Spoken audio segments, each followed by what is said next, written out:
అనేక సార్లు నేను ఆ వాక్యాన్ని బట్టి ధైర్యం తెచ్చుకున్న మాట 4వ అధ్యాయము 17వ వచనంలో చూసినట్లయితే, గోడ కట్టువారును, బరువులు మోయవారును, బరువులు ఎత్తువారును ఒక్కొక్కరు ఒక చేతితో పనిచేసి, ఒక చేతితో ఆయుధము పట్టుకొని ఉండిరి.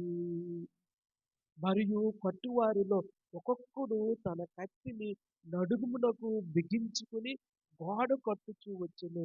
బాకా వీధివారు నా యొద్ద నిలిచెను. దేవుని నామానికి మహిమ కలుగును గాక.